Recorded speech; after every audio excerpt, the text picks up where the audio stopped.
Hello കൂട്ടുകാരെ, ഇന്നത്തെ വീഡിയോയിലേക്ക് എല്ലാവർക്കും സ്വാഗതം.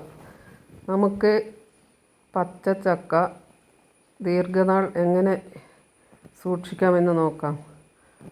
ചക്ക ധാരാളം ഉള്ള സമയത്ത് എല്ലാവർക്കും അത്ര ഇഷ്ടമുണ്ടാവില്ലെങ്കിലും ചക്ക കിട്ടാത്ത സമയത്ത് നമുക്കത്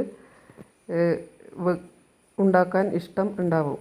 അപ്പോൾ ഇതെങ്ങനെയാണ് സൂക്ഷിക്കുന്നതെന്ന് നോക്കാം. 2-3 രീതിയിൽ നമുക്കത് സൂക്ഷിച്ചെടുക്കാം. അപ്പോൾ ആദ്യം തന്നെ ചക്ക നല്ല വൃത്തിക്ക് ക്ലീൻ ചെയ്തെടുക്കുക. അധികം മൂക്കാത്ത ചക്കയായിരിക്കണം, ഇങ്ങനെ മധുരം വരാത്ത പഴുക്കാനാവാത്ത ചക്കയായിരിക്കണം എടുക്കേണ്ടത്. അപ്പോൾ അതൊന്ന് ക്ലീൻ ചെയ്ത് കുരുവൊക്കെ ക്ലീൻ ചെയ്ത് വെക്കുക. എന്നിട്ട് ഇതുപോലെയുള്ള നല്ല എയർ ടൈറ്റായ ഒരു പാത്രത്തിലേക്ക് നേരിട്ട് തന്നെ എടുത്ത് വെക്കാവുന്നതാണ്. പ്രിസർവേറ്റീവ്സ് ഒന്നും ചേർക്കാതെ തന്നെ എയർ ടൈറ്റായി എടുത്ത് ഒരു പാത്രത്തിൽ ഇട്ട് നമുക്ക് ഫ്രീസറിൽ ഒരു 6 മാസത്തോളം സൂക്ഷിക്കാവുന്നതാണ്. അതുപോലെ തന്നെ മുറിച്ച് കഷ്ണങ്ങളാക്കി വെച്ചാൽ നമുക്ക് ആവശ്യത്തിന് എടുത്ത് ഉപയോഗിക്കാവുന്നതാണ്. അപ്പോൾ ഫ്രീസറിൽ നിന്ന് എടുത്ത് കുറച്ച് സമയം പാത്രത്തോടെ തന്നെ വെള്ളത്തിൽ വെച്ച് തണുപ്പ് കളഞ്ഞാൽ നമുക്ക് നമ്മുടെ കറി വെക്കാനോ അതുപോലെ ചക്ക പുഴുക്ക് തയ്യാറാക്കാനും എല്ലാം ഉപയോഗിക്കാം. നല്ല ടേസ്റ്റ് ഉണ്ടാവും. സാധാരണ നമ്മൾ പച്ചച്ചക്ക പറിച്ച ഉടനെ വെക്കുന്ന അതേ ടേസ്റ്റ് തന്നെ ഉണ്ടാവും. അപ്പോൾ വേറെയൊരു രീതിക്ക് എങ്ങനെയാണ് സൂക്ഷിക്കുക എന്ന് വെച്ചാൽ, നമ്മൾ ഇത് മുറിച്ചിട്ടതിന് ശേഷം നമ്മൾ ഒരു പാത്രത്തിൽ വെള്ളം വെച്ച് അതിന് ഒരു അരിപ്പ പാത്രത്തിലിട്ട് കുറച്ച് ആവി കയറ്റുക. അതിലേക്ക് കുറച്ച് ഉപ്പ് കൂടി വിതറി കൊടുക്കുക. അധികം വേവണ്ട, ജസ്റ്റ് ഒരു 5-10 മിനിറ്റ് മാത്രം ആവി കയറുന്ന സമയത്ത് അതൊന്ന് ഇളക്കി കൊടുക്കണം. എല്ലാ സ്ഥലത്തും ഒരുപോലെ വേവ് ആകാൻ വേണ്ടിയാണ്.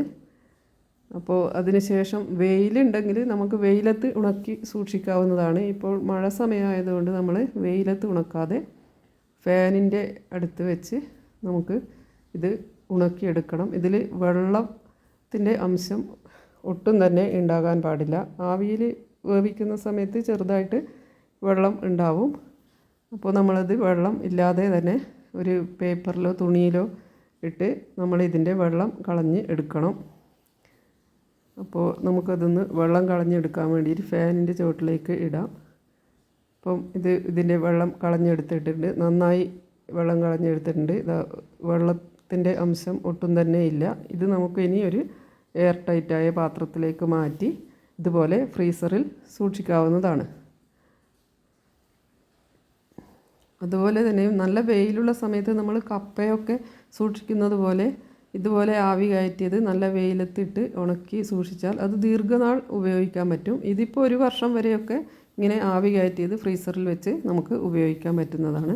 അതുപോലെ ചക്കയുടെ കുരുവും നല്ല പച്ചയായി തന്നെ നമുക്ക് കുറേ നാൾ ഉപയോഗിക്കാൻ പറ്റും. സാധാരണ ചക്കക്കുരു ഒരു മാസം 2 ആഴ്ചയൊക്കെ കഴിയുമ്പോൾ അതിൻ്റെ തൊലിയൊക്കെ ചുളിഞ്ഞ് പോയി പോകും. അപ്പോൾ ഇത് നമ്മളെങ്ങനെയാണ് ഇതിൻ്റെ ഫ്രഷായിട്ട് തന്നെ സൂക്ഷിക്കുന്നത് എന്ന് വെച്ചാൽ, ഒരു പ്ലാസ്റ്റിക്കിൻ്റെ കവർ എടുക്കുക.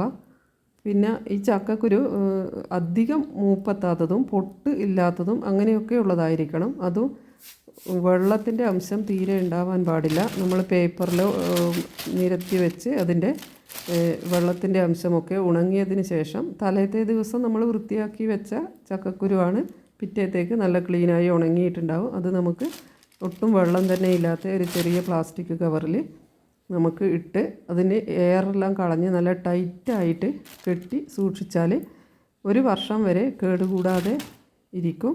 അതുപോലെ നല്ല ഫ്രഷായി തന്നെ ഉണ്ടാവും, ഉണങ്ങി പോവുകയില്ല. ഞാനിത് 2-3 വർഷമായിട്ട് ഇതുപോലെ ചെയ്യുന്നതാണ്. അപ്പോൾ നമുക്ക് ഇതുപോലെ പൊട്ടോ അല്ലെ വെള്ളത്തിൻ്റെ അംശമോ ഒന്നും തന്നെ ഉണ്ടാവാൻ പാടില്ല. അങ്ങനെ ഉണ്ടായാൽ അത് കേടായി പോകും. അപ്പോൾ അങ്ങനെ നമുക്ക് എടുത്ത് സൂക്ഷിക്കാവുന്നതാണ്. മുന്നേ സൂക്ഷിച്ച ഇത് ഇപ്പോഴും ഞാൻ ഉപയോഗിക്കുന്നുണ്ട്.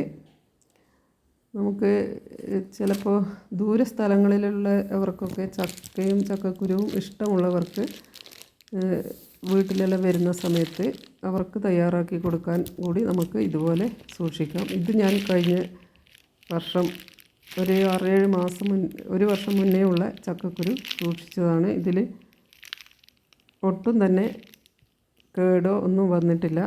അപ്പോൾ നിങ്ങൾ ഈ വീഡിയോ നിങ്ങൾക്ക് ഇഷ്ടപ്പെട്ടാൽ ലൈക്ക് ചെയ്ത്, കമൻറ്റ് ചെയ്ത്, ഷെയർ ചെയ്ത്, സബ്സ്ക്രൈബ് ചെയ്യുക. നന്ദി ഇത്രയും ശ്രവിച്ചതിന്.